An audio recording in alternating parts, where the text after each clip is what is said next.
माँ के क्रोध को शांत करने का कोई उपाय करना होगा मुझे।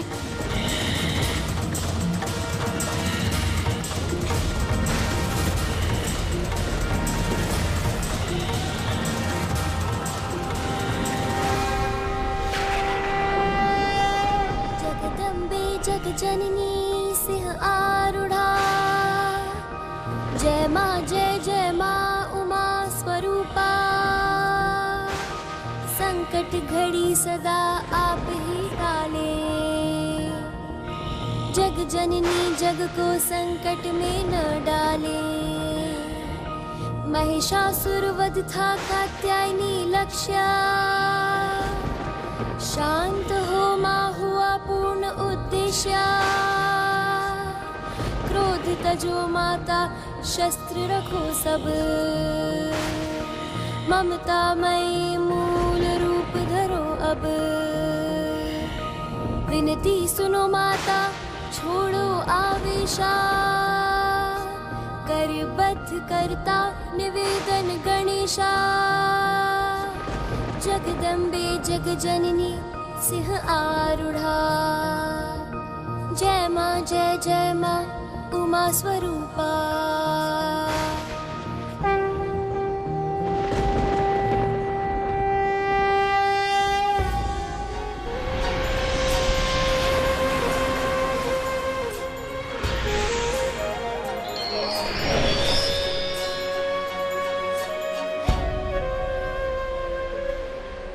माँ,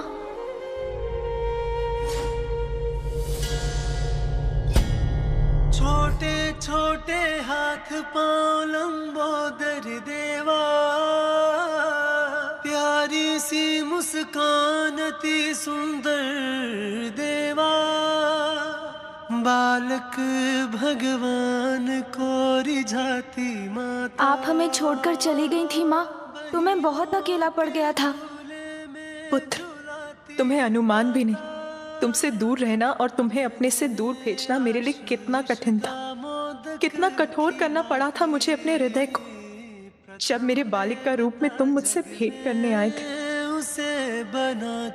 मैं तो कब से इस पल की प्रतीक्षा कर रहा हूँ माँ, कि कब आपका उद्देश्य पूर्ण हो और कब आप पुनः हमारे पास लौट आएं। देखिए ना माँ, वो समय आ ही गया, आप पुनः अपने मूल रूप में आ गई। माँ, माँ, जय विघ्न हरता माँ, गणेश जय प्रथम देवा। श्री गणेश जय विघ्न हरता, श्री गणेश जय गणेश जय गणेश जय। अब आप मुझे छोड़कर कहीं मत जाइएगा माँ।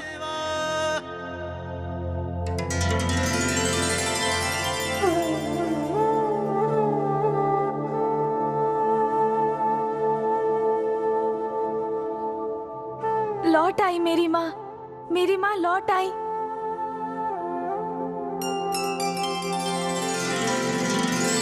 अब सब उचित है। माँ ने देवी कात्यायनी के अवतार का प्रयोजन पूर्ण किया, पिताश्री भी यही हैं। अब हमारा परिवार पुनः एक साथ होगा, हम सब पुनः सुखी होंगे।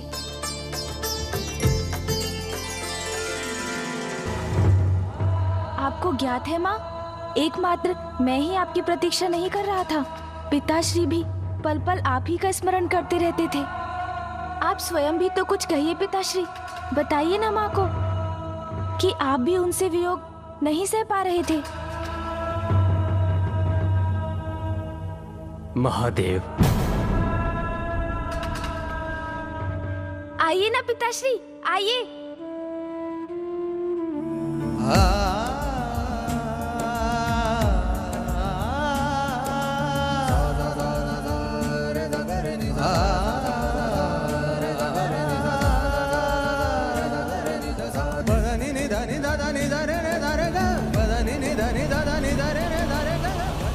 उमा,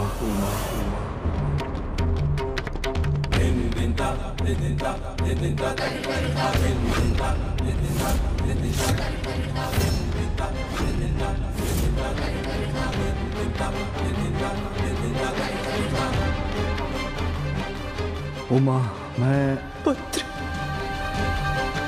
टल गया धर्म का महासंकट, सुरक्षित हुई धर्म की स्थापना। मेरे इस अवतार का उद्देश्य पूर्ण हुआ, अर्थात अब सब कुशल है। पिताश्री से माँ ने मुख मोड़ लिया।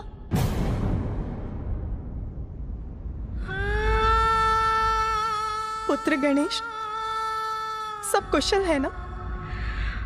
बताओ मुझे, उचित है ना सब? तन से उसका श्वास विलग हो जाए तो वो जीवन शून्य हो जाता है माँ। कैलाश भी आपके बिना शून्य है। सब कुशल कहाँ है माँ? आपके कैलाश में रहने से ही हम सब कुशल हैं। पुत्र, मैं भी ऐसा ही सोचती थी, किंतु मिथ्या है ये। तुम्हारे पिताश्री से अभिन्न उनकी शक्ति, किंतु मेरा ये भ्रम टूट चुका है। मिथ्या है ये? भ्रम है? कैसे माँ? हाँ पुत्र, महादेव ने मुझे कैलाश से दूर भेजा तो क्या हुआ? उनकी शक्ति उनसे विलग हुई, किंतु सृष्टि तो अपने लय पर स्थिर रही ना। प्रभाव तो मुझ पर पड़ा है। कैलाश से दूर अपनी अस्थिरता के क्षणों में तुमने ही आकर मुझे स्थिर रहने का धीरज बंधाया।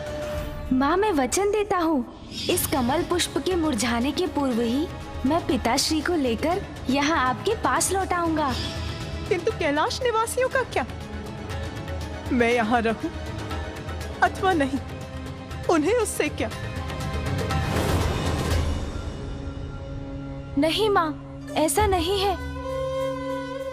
पिताश्री, कदाचित माँ आपके ही मुख से सुनना चाहती हैं कि कैलाश की ऊर्जा उनसे ही है।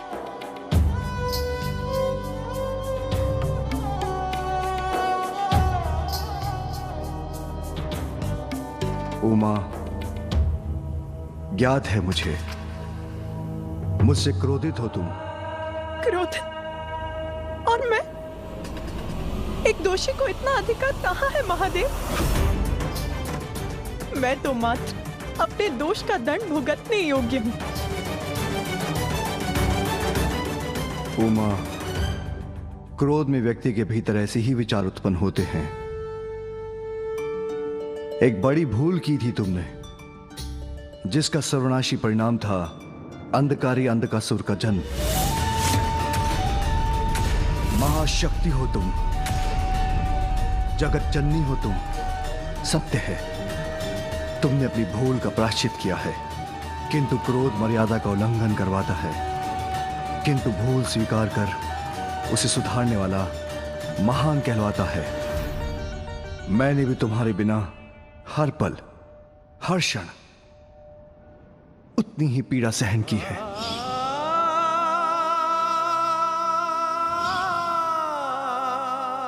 अब हमें वो सब कुछ भूलकर भविष्य की ओर बढ़ना चाहिए।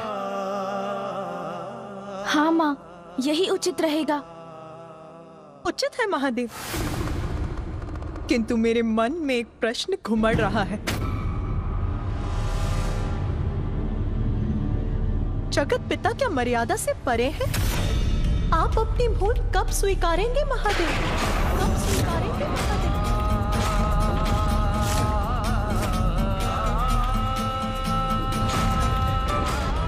माँ, ये क्या कह रही हैं आप?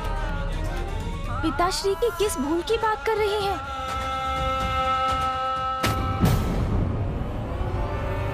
बताइए महादेव, आपका पुत्र आपसे कुछ पूछ रहा है, उत्तर दीजिए।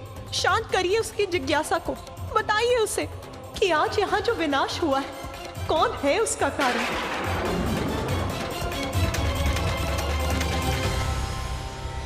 महिषासुर।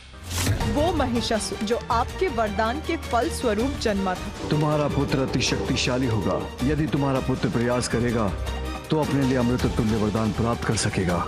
अंधकासुर मेरी भूल का परिणाम है, और महिषासुर प्रभु? देवी पार्वती,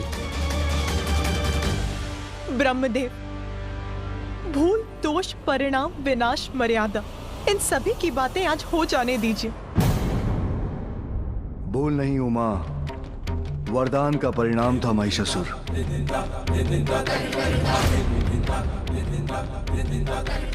महिषासुर के पिता रंभ का उद्देश्य तो आपको ज्ञात था, फिर वो इस वरदान का अधिकारी कैसे बना? अंत का सुर भविष्य अंधकारमयी बना सकता है, किंतु महिषासुर ने जो किया उसका उत्तरदायित्व कौन उठाएगा? यदि आज उसे यहाँ नहीं रोका जाता तो वो सर्वनाश का कारण भी बन सकता था महादेव। एक भूल के लिए दंड और प्रायश्चित और दूसरे के लिए क्षमा। तो क्या अब आप भी कैलाश का त्याग करेंगे महादेव? क्या अब आप भी कैलाश का त्याग करेंगे महादेव? माँ, चिंतित मत हो पुत्र, मैं ऐसा कदापि होने नहीं दूंगी।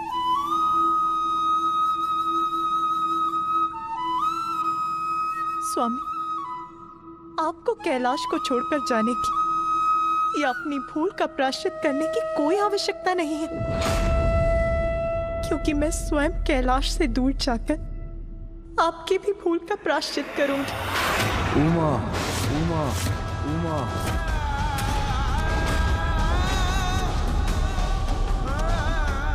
नहीं माँ, अब आपसे हम दूर नहीं रह सकेंगे।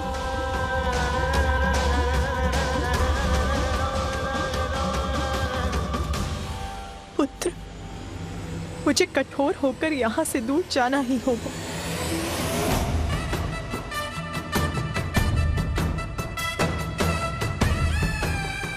नहीं माँ, ऐसा मत कीजिए माँ, रुक जाइए माँ।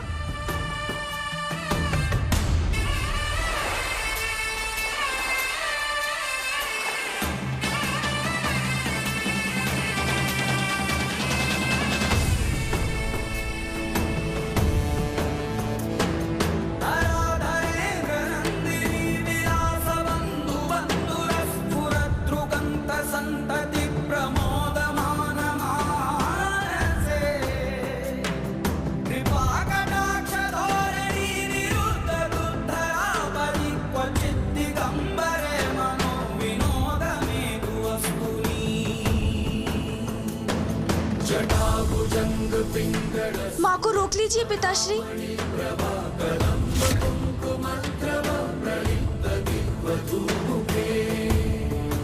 फूफा जी, फूफा जी, फूफा जी, रोकिए ना माँ को। मामा जी, मामा जी, मामा जी, रोक लीजिए ना माँ को।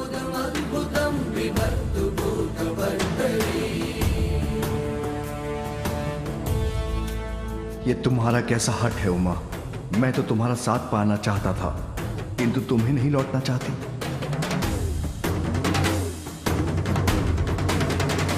दर्शन दीजिए महादेव, दर्शन दीजिए महादेव।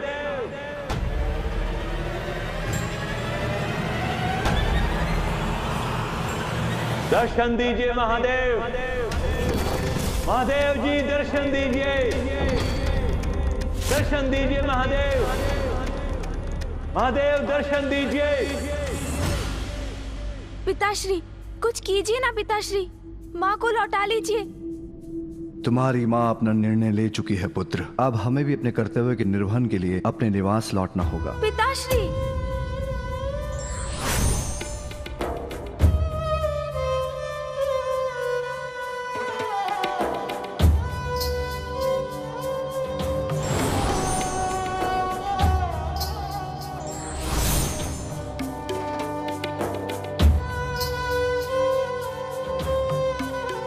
पुत्र, मामा जी, ये सब कैसे हो गया?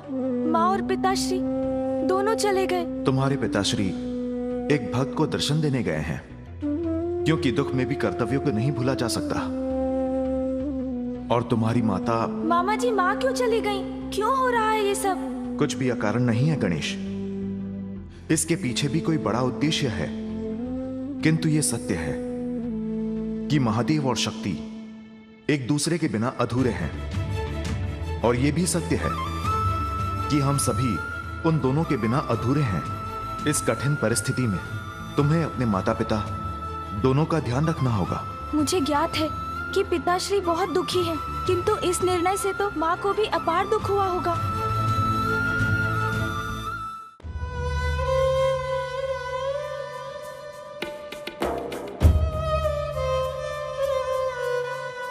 जगत पिता क्या मर्यादा से परे है? आप अपनी भूल कब स्वीकारेंगे महादेव? मैंने भी तुम्हारे बिना हर पल हर क्षण उतनी ही पीड़ा सहन की है।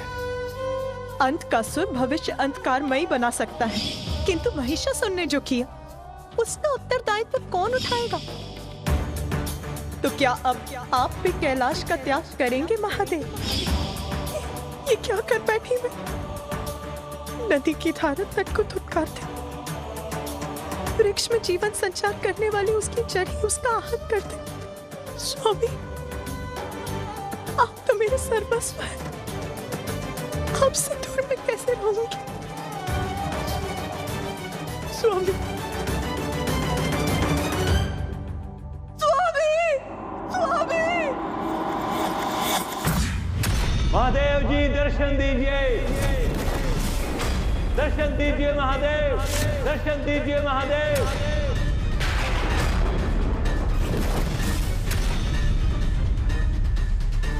महादेव स्वीकार कीजिए मेरी विनती प्रभु, मुझे असुर गुरु पद से मुक्त होने की अनुमति दीजिए, अन्यथा मैं अभी इसी क्षण इस जल से संकल्प कर इस पद का परित्याग करना चाहता हूं।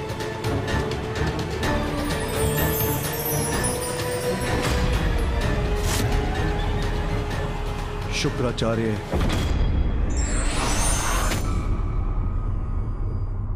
माँ, माँ, माँ। पार्वती के मन में उमड़ी ममता, माँ की गोद में आए विघन हरता।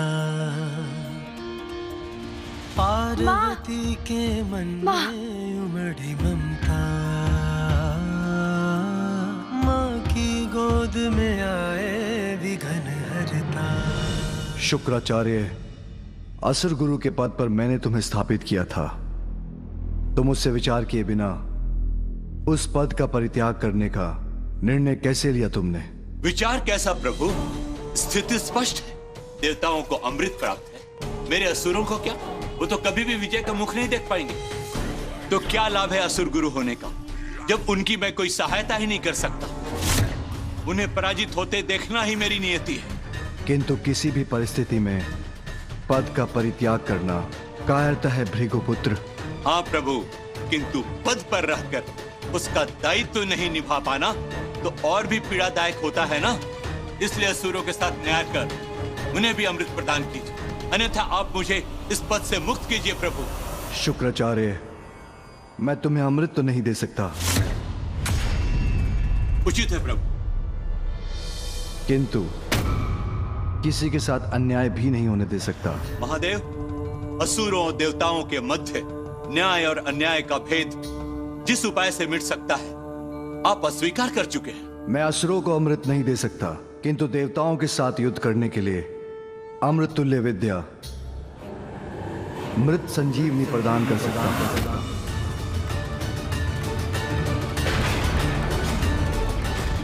ये क्या अनर्थ कर दिया महादेव ने?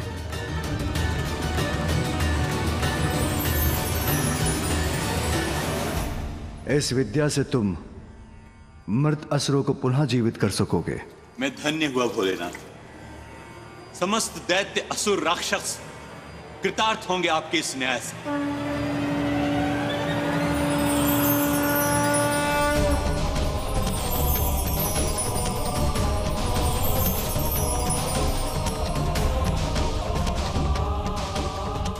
किंतु स्मरण रहे शुक्राचार्य, मृत संजीवनी विद्या का उपयोग मात्र धर्म और न्याय के लिए ही होना चाहिए।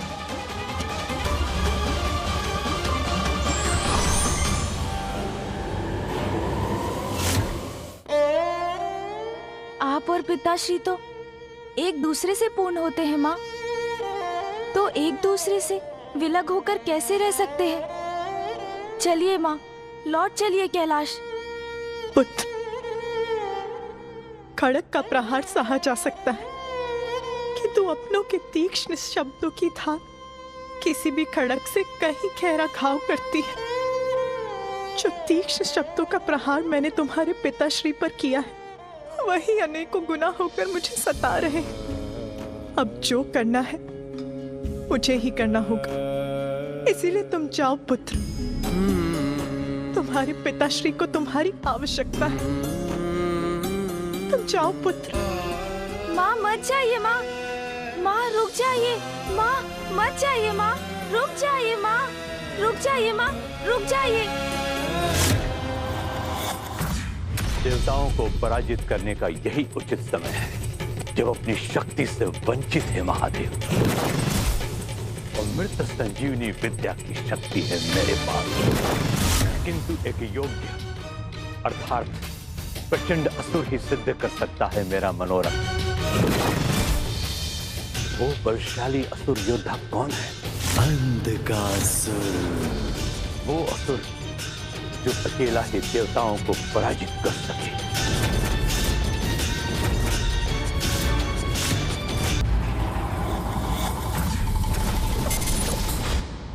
देवताओं को पराजित करने का यही उचित समय है, किंतु एक योग्य अर्थात प्रचंड असुर ही सिद्ध कर सकता है मेरा मनोरथ।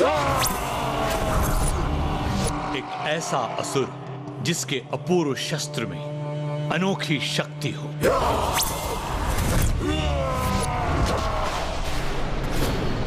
अंधकासुर, अंधकासुर, अंधकासुर।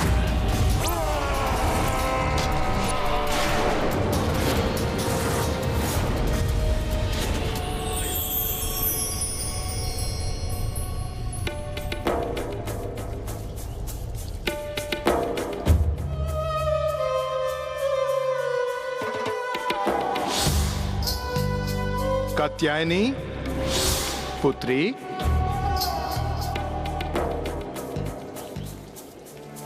मैं कैलाश तो लौटकर नहीं जा सकती, किंतु मेरे पिता के निवास पर तो मेरा पूरा अधिकार है। रुक जाइए।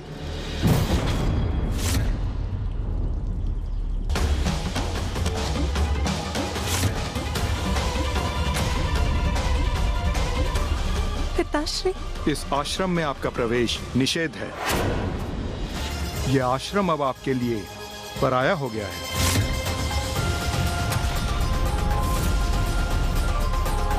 पराया हो गया? कैसे?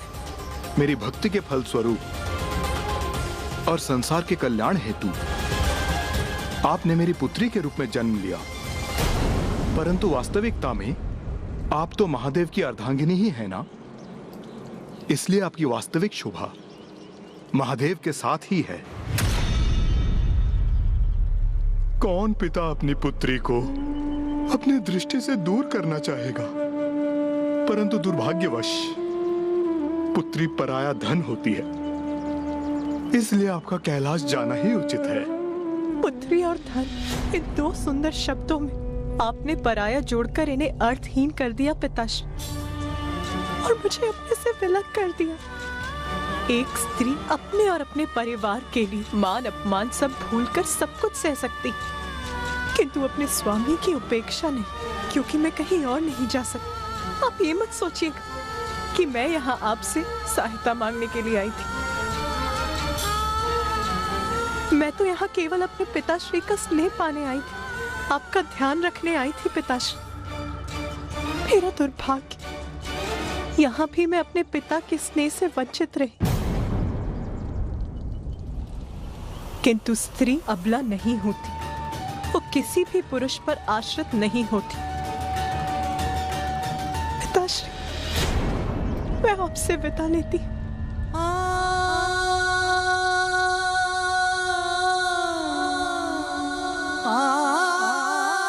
रुक जाओ पुत्री।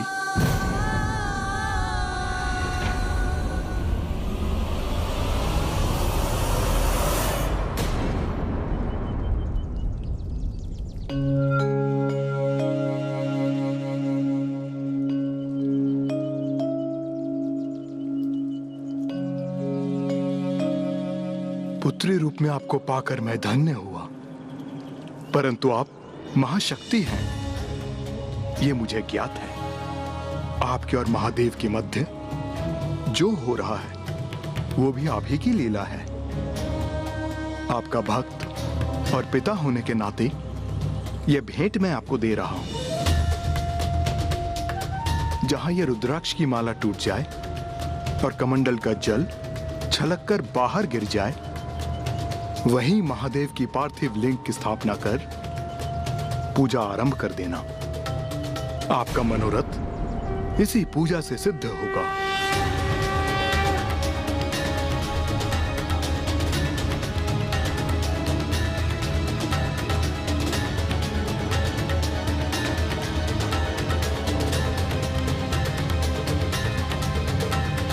एक पुत्री के रूप में आपने मुझे अत्यंत ही सुखद पल दिए हैं, परंतु एक सुख से मुझे वंचित कर दिया।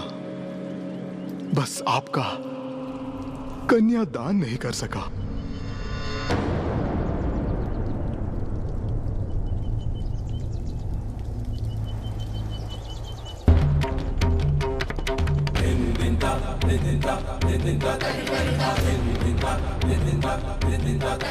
पिताश्री, आपको कन्यादान का सुख भी अवश्य प्राप्त होगा।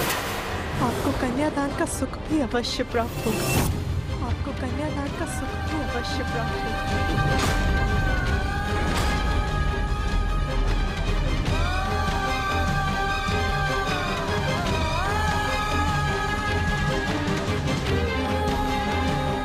क्षमा करना पुत्री,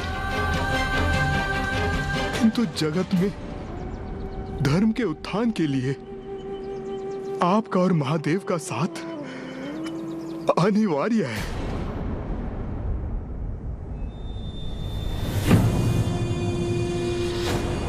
ये तो विशाल का एक कूप है मेरे समक्ष। अंधकासुर यहां है।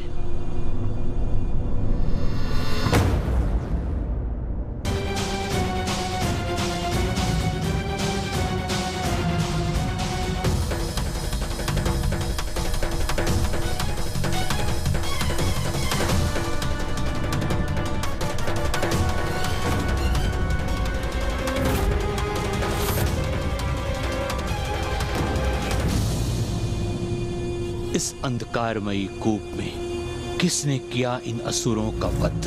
कौन है वहां? अंधकासुर ही तो नहीं?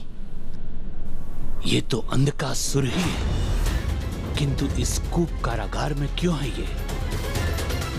और यदि उसके साथ बंदी सभी असुर मृत हैं, तो वो जीवित कैसे है? मुझे अपनी अंतर्दृष्टि से ज्ञात करना होगा यहां हुआ क्या है।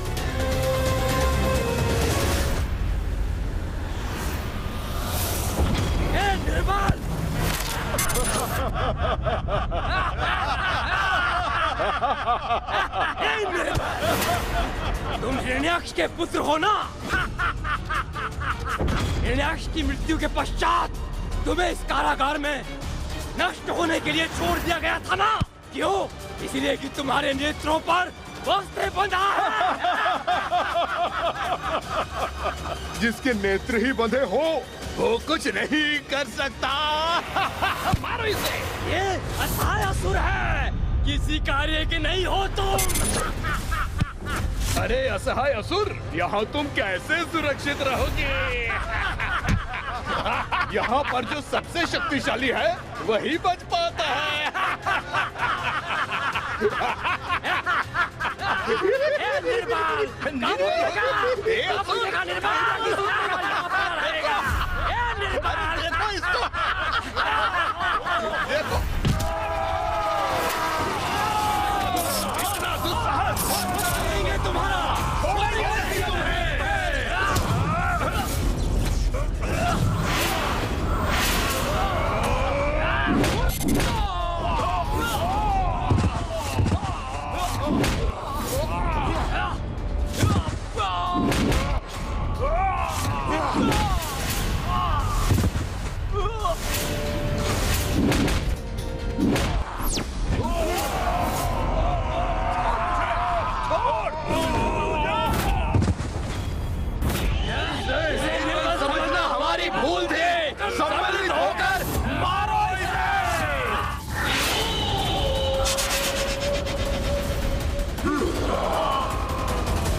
मेरा अनुमान उचित था। अंधकासुर ही है वो, सुपात्र असुर जिसकी मुझे प्रतीक्षा थी। अंधकासुर! सुनो अंधकासुर! मुझे ज्ञात है कि तुम कौन हो। तुम एक महाशक्तिशाली असुर हो जिसका स्थान इस कूप में नहीं हो सकता। अब समय आ गया है अंधकासुर, तुम्हें बाहर आकर समस्त संसार को अपनी वास्तविक शक्ति का परिचय देने का। किंतु मैं ऐसा क्यों करूं? शक्ति, प्रसिद्धि, स्वर्ग और देवताओं पर विजय प्राप्त करने के लिए चुनाव तुम्हें करना है अंधकासुर। ब्रह्मांड पर राज करना चाहते हो या इसी कारागार के एकांत में मृत्यु प्राप्त करना चाहते हो? किंतु तुम हो कौन जो मैं तुम्हारी बात मानूं? मैं असुर गुरु शुक्राचार्य हूँ, तुम्हारा भी गुरु। मैं तुम्हें सर्वशक्तिमान असुर बना सकता हूँ। तुम्हारी सहायता से समस्त असुरों का पुनरुत्थान कर सकता हूँ। कपटी देवताओं का विनाश कर उन्हें दंडित कर सकता हूँ मैं।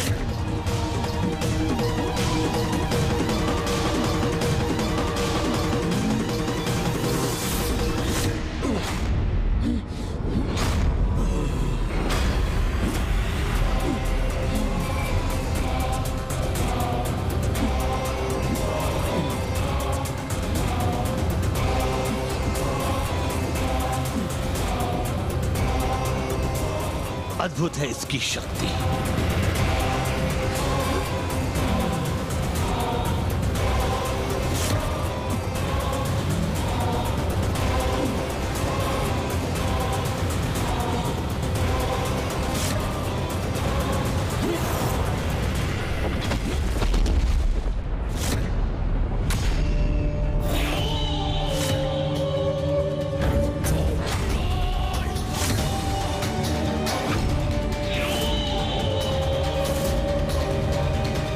कुछ भी असंभव नहीं इसके लिए।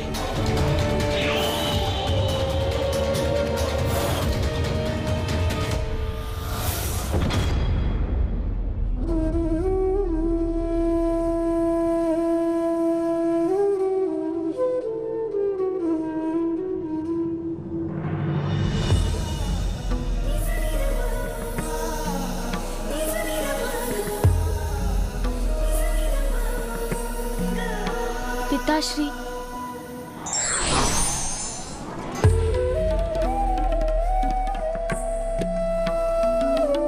पिताश्री, पिताश्री तो कुछ सुन ही नहीं रहे। माँ के चले जाने से बहुत दुखी है पिताश्री। पिताश्री तो ध्यान में लीन हो गए, किंतु मैं माँ के बिना क्या करूं? मुझे कितना भी कष्ट हो, किंतु मेरी अपार शक्ति का भान है मुझे। अंधक का अंधकार बना सकता है सबको अपना बंधक। शक्तिशाली असुरों को मृत्यु के मुख में धकेला है मैंने, किंतु अब मेरे समान शक्तिशाली व्यक्ति पर प्रयोग करूंगा अपना बल। अर्थात देवता।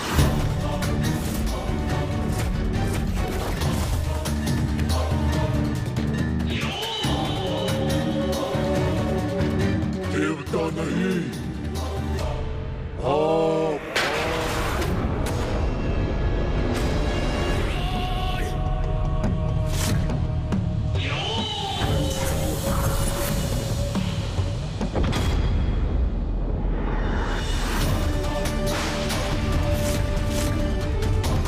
ये क्या कर रहे हो तुम? मत करो ऐसा।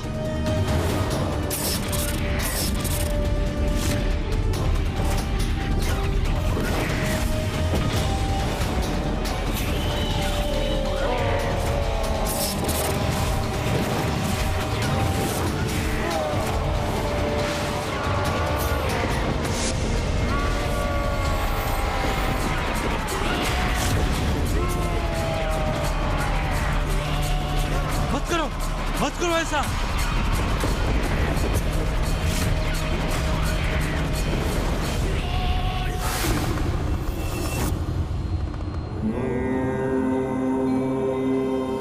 पिताश्री तो ध्यान में लीन होकर अपना दुख भुला देंगे, किंतु माँ कहाँ है? कैसी हैं मुझे याद करना चाहिए।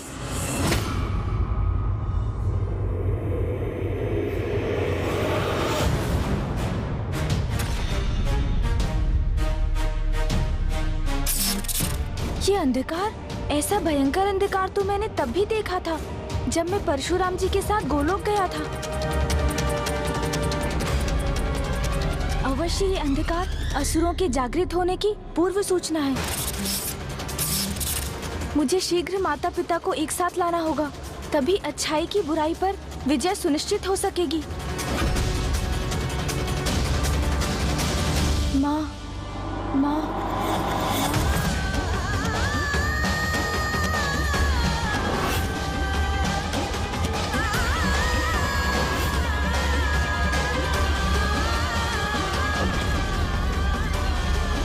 मुझे माँ को यहाँ लाना ही होगा।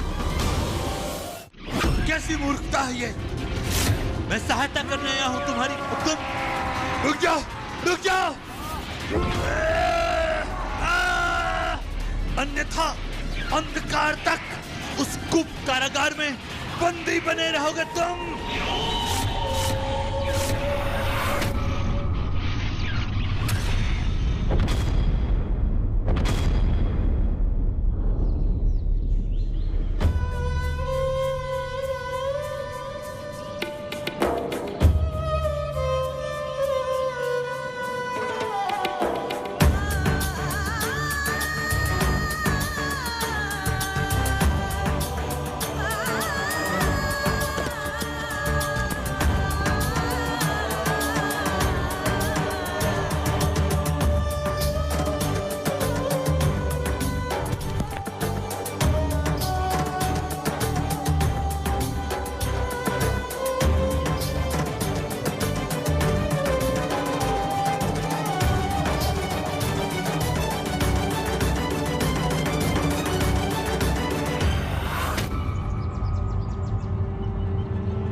संभलिए माँ। जय गणेश, जय गणेश, जय गणेश देवा। मुझे माँ को पिताश्री के पास लेकर जाना ही होगा, तभी उस संकट को टाला जा सकता है।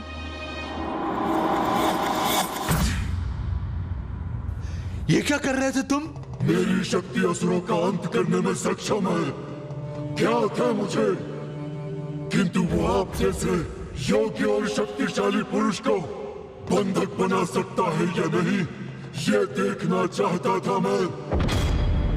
असुर गुरु शुक्राचार्य, तुम्हारी शक्ति मारक है, सर्वनाशी है, और वो हो भी क्यों ना, तुम स्वयं ब्रह्मदेव के वरदान से प्राप्त किया है।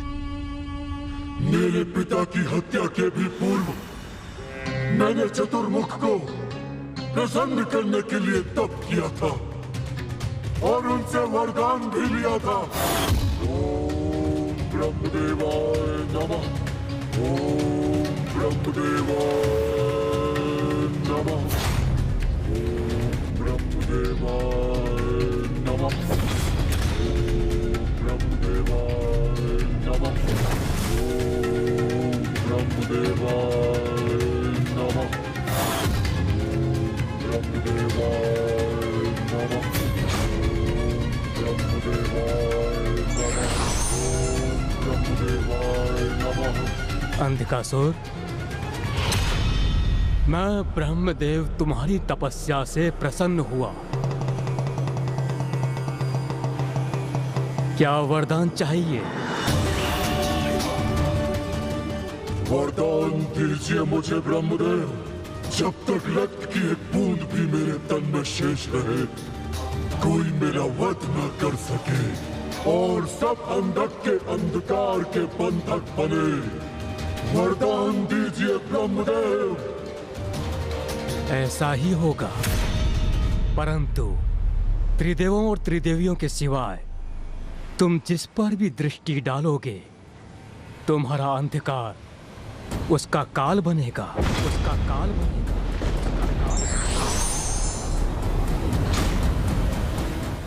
ब्रह्मदेव के वरदान से शक्तिशाली तो बन गया था मैं, किंतु मुझे दिशा दिखाने वाला कोई न था।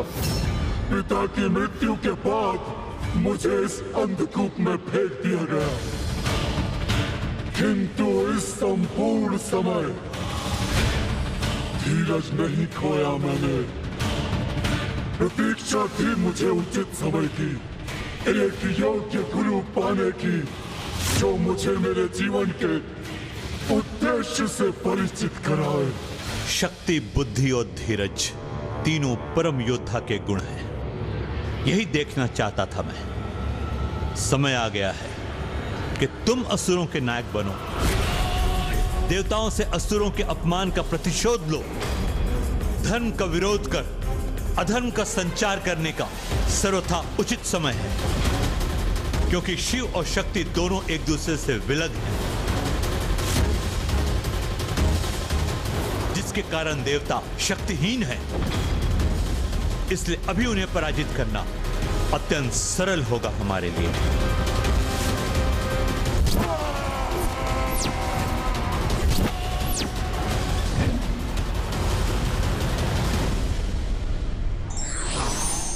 अवसर का लाभ लेना कायरता है, इससे हमें कुछ भी प्राप्त नहीं होता। For more updates, subscribe to our channel, click the show links and enjoy watching the videos.